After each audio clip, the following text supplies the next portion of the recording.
নমস্কার, food life love চ্যানেলে আপনাদের সকলকে স্বাগত। আজ আমি বানাবো হায়দ্রাবাদি চিকেন। খুব সহজ রেসিপি, খুব চটজলদি হয়েও যায়। হঠাৎ করে বাড়িতে আত্মীয় স্বজন এলে এর থেকে বিকল্প কিন্তু আর কিছু নেই। খুব সুস্বাদু, খুব টেস্টি। এর জন্য এখানে আমি 700 গ্রাম মতো চিকেন নিয়েছি। উইথ বোন চিকেনই নিয়েছি। আর চিকেনের টুকরোগুলো বেশ একটু বড় সাইজ করে কেটে নিয়েছি। খুব ভালো করে ধুয়ে নিয়েছি আর ধুয়ে জল ঝরিয়ে নিয়েছি। এবার এর মধ্যে আমি দিয়ে দিয়েছি 1 টেবিল স্পুন মতো রসুন বাটা, 1 টেবিল স্পুন কাঁচা লঙ্কা বাটা, 1 টিস্পুন আদা বাটা, আর দিয়েছি কাশ্মীরি গুঁড়ো লঙ্কা, আর দিয়েছি ধনে গুঁড়ো 1 টেবিল স্পুন মতো। দিয়ে দেব পরিমাণ মতো লবণ, আর দিয়ে দিয়েছি 1 টিস্পুন মতো হলুদের গুঁড়ো। বেশ অনেকটা টক দই, এখানে 150 গ্রাম মতো টক দই আছে। সেটাকে আমি জল সমেতই খুব ভালো করে ফাটিয়ে নিয়েছি। এবার এগুলো দিয়ে খুব ভালো করে চিকেনগুলোকে ম্যারিনেট করে নেব। এই ম্যারিনেটটা আপনার রান্না করার বেশ কিছুক্ষণ আগে, মানে 1 ঘন্টা হলে খুব ভালো হয়। মিনিমাম 1 ঘন্টা রাখতেই হবে। দেখুন খুব ভালো করে চিকেনগুলো আমি মশলার সাথে মাখিয়ে নিয়েছি।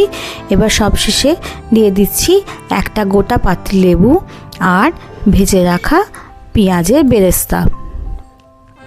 বেরেস্তাগুলোকে আমি আগেই ভেজে নিয়েছিলাম। এখানে 2 বড় সাইজের পেঁয়াজ বেরেস্তা করা আছে। খুব মুচমুচে করে ভেজে নিয়েছি আমি বেরেস্তাগুলো। এবার এগুলো সব দিয়ে মিশিয়ে নিয়েছি। এখানেই আমাদের জানেন 50% মতো রান্না কমপ্লিট হয়ে গেছে। ওই যে বললাম, খুব সহজ আর খুব চটজলদি হয়ে যায়, আর স্বাদ একবারে অতুলনীয়। এবার আমি একটা মশলা বানিয়ে নেব।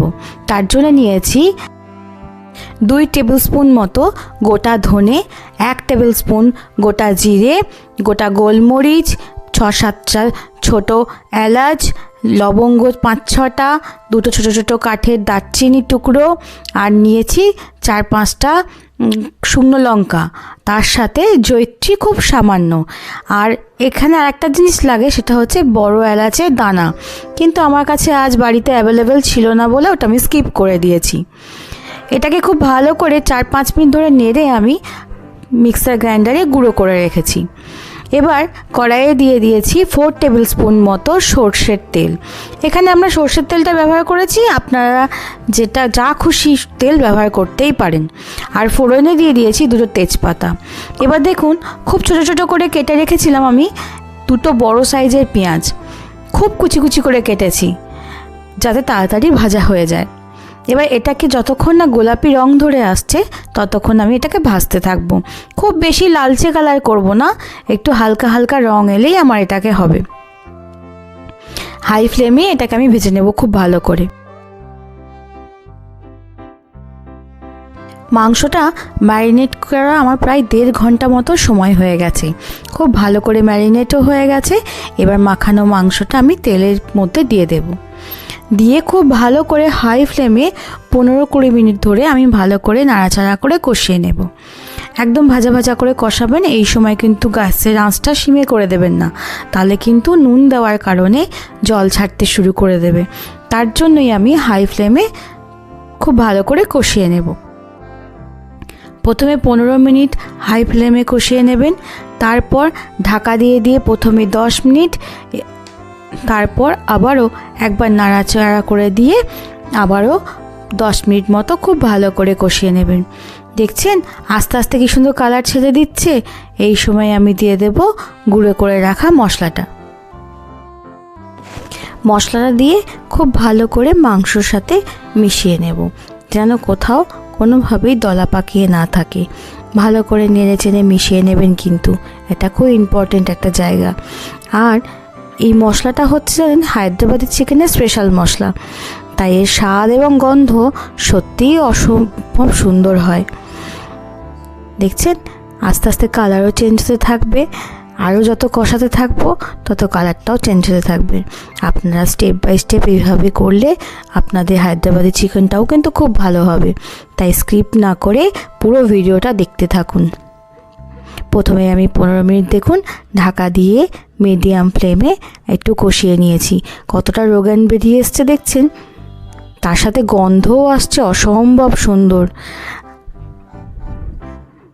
কালারটা দেখছেন কি ভালো আসছে। এভাবে আর একবার নাড়িয়ে চাড়িয়ে আবারও একবার আমি ঢাকা দিয়ে 10 মিনিট মতো রেখে দেব। এতে আমার মাংসটাও আরেকটু সিদ্ধ হয়ে যাবে খুব ভালো করে।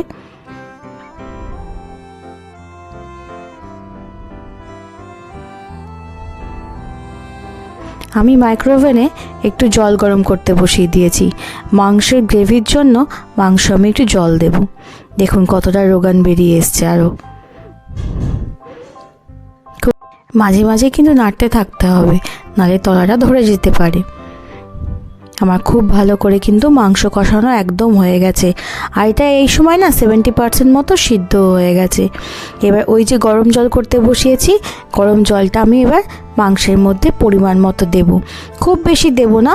এই সময় জলের সাথে সাথে একটু স্বাদ মতো মিষ্টিও আপনারা দিয়ে দেবেন। আমি এখানে হাফ টিস্পুন মতো চিনি ব্যবহার করেছি।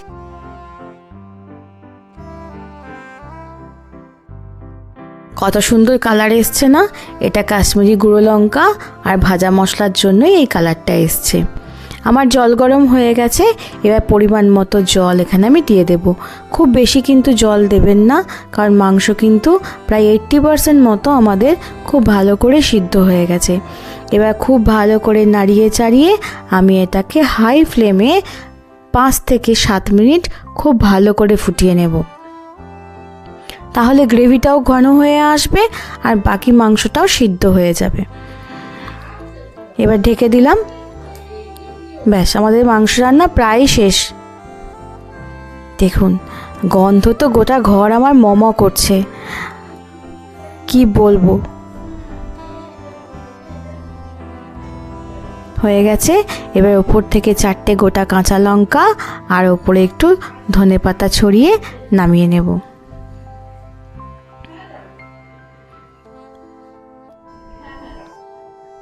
দেখেই জিভে জল চলে আসছে। মাংসর একটু কালার না হলে না ভালো লাগে না দেখতে। এক এক সময় এক এক রকম কালার হয়। যেমন কাঁচা লঙ্কা দিয়ে রান্না করলে তার রং অন্যরকম হয়, আর যদি আপনি কাশ্মীরি মির্চ দেন তার কালারটা চেঞ্জ হয়ে যায়, আর ভাজা মশলা দিলে তার কালারটা অন্যরকম একটা কালচে কালার চলে আসে। ব্যাস, আমার মাংস রান্না হয়ে গেছে। এবার নামিয়ে গরম গরম পরিবেশন করুন। রুটি বা প্লেন রাইস বা যে কোনো রকম রাইসের সাথে খুব ভালো লাগবে খেতে। আমার ভিডিওটা যদি ভালো লেগে থাকে তাহলে অবশ্যই একটা লাইক করে দেবেন, আর শেয়ার এবং সাবস্ক্রাইব করতে কিন্তু ভুলবেন না।